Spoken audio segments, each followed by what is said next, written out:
Morning. The first steps to recovery. Morning brings with it a sense of emptiness. Martha wakes up, and the first thing she feels is the silence that envelopes the room like a heavy blanket. She opens her eyes, and her gaze instantly falls on the empty space next to her. The place that George occupied a moment ago is now empty. The heavy pain of loss rises in her heart again, but she forces herself to take a deep breath, trying not to give up. Martha looks at the ceiling, watching the light begin to filter through the curtains. It is morning, a new day, and although the echo of the pain still echoes in her heart, she understands that she must move on. It is hard, very hard, but something inside tells her that today must be a different day. She struggles to get out of bed, feeling her legs shake as she stands. She goes to the kitchen, stops at the table to pour herself a cup of tea. Her hands don't quite obey her yet, but she continues anyway. As the morning sun shines through the window, she picks up the cup and takes the first sip, realizing that it is a small step. A small step towards the beginning of the day, despite the pain that weighs on her heart. Marta puts the cup on the table and goes to the window. Her gaze wanders calmly along the street, where nature is waking up and the world around her is coming to life. She takes another deep breath, feeling the fresh air fill her lungs. For a moment, her heart calms down again. It is a small but important moment.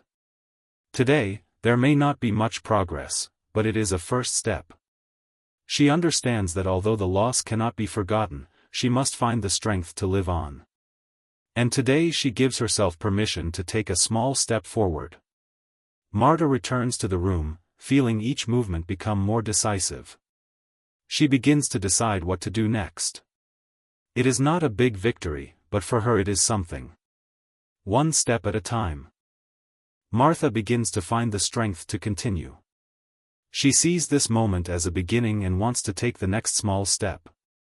She feels that today she needs to do something that will help her distract herself from her heavy thoughts. She goes to the closet where George's old things are. Each item is a reminder of the time they spent together, and although these things cause pain, Martha knows that something must be done. Martha takes several old books off the shelf, observing their covers, which preserve memories of those days when life was filled with happiness and plans. She is not ready to leave all this in the past, but she cannot leave everything as it is. She puts the books on the table, realizing that this could be her next step, to start putting her memories in order. After that, Martha goes to the window once more. She watches the people around her go on with their lives as if nothing had happened. It reminds her that time does not stand still, and even though it is very difficult for her, she still has to move on. She closes the window and sits on the bed, breathing in peace again. She is ready to do this, to gradually find her place in the new world, even if it is without George from now on. At this moment, the son enters the room. The son silently approaches his mother, his eyes large and trusting, a mixture of sadness and hope. He says nothing, but his gaze says more than words. He understands everything, his father is no more, and it is as difficult for him as it is for his mother. But he has this small hope that everything will be fine, that together they will be able to survive this difficult period. Marta looks at her son and sees in his eyes not only pain, but also faith that they will not be left alone. She smiles softly at him, although the smile is barely noticeable, but in her eyes there is what he is looking for, support. She puts her hand on his head, gently strokes him, and for a moment they remain in silence, experiencing this difficult moment together. "How are you today, son?" she asks, her voice gentle, although you can still feel traces of fatigue in it. "Okay," he replies, and although his words are short, they have the same hope as the one in her eyes. He looks at her with a smile that tries to be as strong as his mother's. Marta glances around the room, which until now has been difficult to look at without feeling hopeless. She takes a deep breath and feels a small but important bit of strength rise in her chest. They are together, and that's all that matters now. Marta takes her son's hand and leads him to the window, where together they look out at the world that still continues to move. A very short walk together around the house, but it's important to them. It's the moment when she realizes that she has to be strong not only for herself, but for him too. "We are together, son," she says, and now her words sound confident, although not without difficulty. But they are together, and that's what she needs most right now. They step out onto the balcony, and Marta allows herself to experience this moment of silence and simplicity. They watch the dawn together, a small beginning, but for her, a big step forward. The evening came quietly and slowly. A light breeze that penetrated through the open balcony door kept the coolness in itself after the warm day. Thomas stood on the balcony and looked at the world that seemed so distant and alien. The light from the sunset gently poured onto the roofs of the houses, and he himself, leaning on the balcony railing, watched the minutes pass. His heart, despite the fact that the day was ordinary, felt heavy, heavy from the changes that had occurred in their lives. Since his father was gone, Thomas had changed. He began to think more, and with it a shadow of sadness appeared, which from time to time covered him.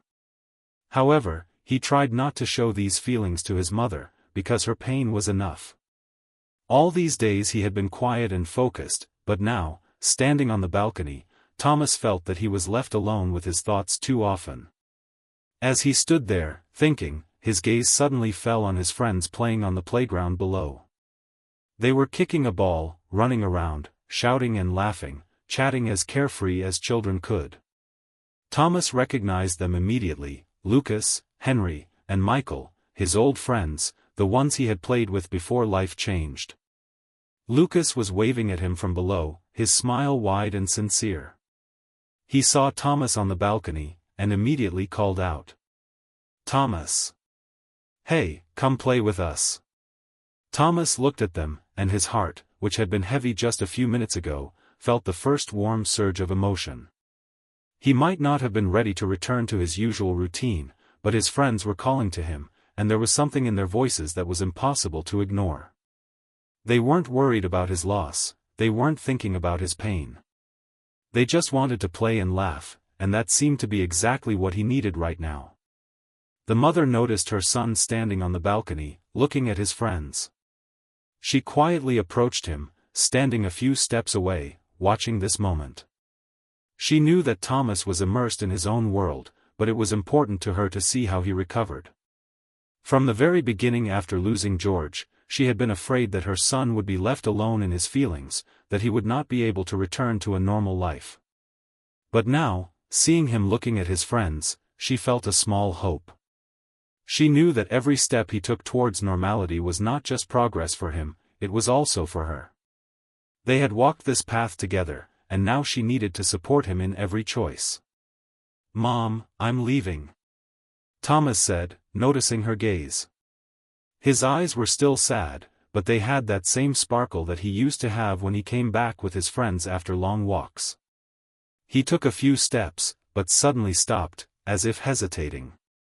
"I don't know if I'll be the same as I was." Martha quietly approached him and put her hand on his shoulder. She looked at him with a warmth that was no longer gloomy, but not completely calm either.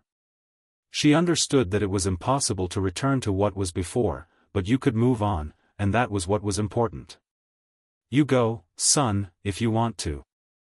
And be who you want to be, even if it's in a new way. Your friends are waiting." Thomas looked at her for a few seconds, then nodded, and this time, without hesitation, he ran down the stairs. Martha watched him disappear through the door, and then she stood for a few more minutes, thinking about everything that had happened in their lives. She felt that her son would need time, but with each step he would return to the world he once belonged to. Thomas and his friends quickly got into the game. He forgot about his thoughts and watched the ball being thrown from one to the other, as laughter and voices echoed around him. It was such a simple and happy joy that he had not felt for so long. Lucas ran up to him. "Come on, show me what else you can do. Don't you know how to hit a ball?" Thomas smiled, even if his smile was a little forced, and picked up the ball. He felt his muscles working, and the feeling of familiar strength and movement that he had lost after the recent events returned to him. They played, ran, fell and laughed.